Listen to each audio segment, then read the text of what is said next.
Ülker Tuncer. Hocam hayırlı akşamlar. Ben de 20 senelik öksürüğümden çok şükür Afrika sardunyasıyla kurtuldum. 20 senelik öksürük, Afrika sardunyası. Afrika.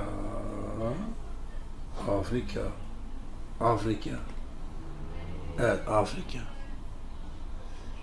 Pelargonium sidoides, Pelargonium reniforme. Bizim üretmiş olduğumuz Afrika, PubMed'e bakalım, klinik araştırmalara bakalım. Pelargonium sidoides. Pelargonium sidoides ile ilgili kaç klinik araştırması var? 131 klinik araştırması var. Pelargonium sidoides. Evet, bu klinik araştırmalarda özellikle çocuklarda nefes yolları rahatsızlarına karşı etkisi ispatlanmış.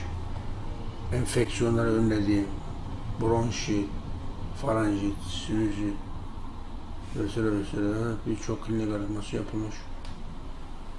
Evet, bronşit.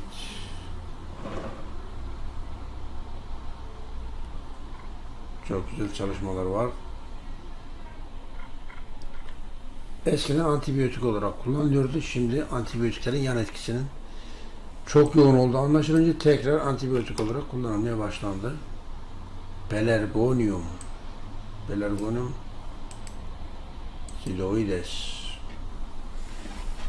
Evet. PubMed'e bakalım. Avrupalı ne yapmış? Biz ne yapmışız? Aha. Bir tanesi kapsül yapmış. Ne var içinde? Tövbe estağfurullah. Hiçbir şey yok. Ama hikaye anlatmış.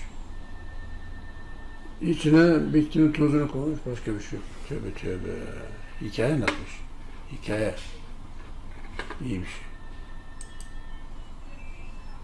Evet, bir de biz ne yapmışız? Afrika sardunyası, ona bakalım. Afrika sardunyası.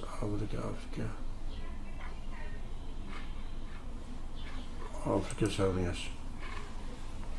Bizim üretmiş olduğumuz Afrika sardunyasında Afrika sardunyası ekstraktı 1, kekik ekstraktı 2, sinulot ekstraktı 3, ada çayı, nar kabuğu, lavanta, andız otu, anasın otu, rezene. Bu kadar 10 çeşit bitkinin ekstraktıyla güçlendirmişiz.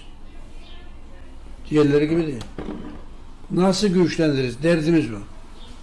Önemli olan insanlara faydalı olmak. Biraz bize maliyetli oluyor ama ne yapalım? Allah kerim. Evet. Öksürüğüm 20 yıldır geçmeyen öksürüğüm geçti diyor 2 haftada.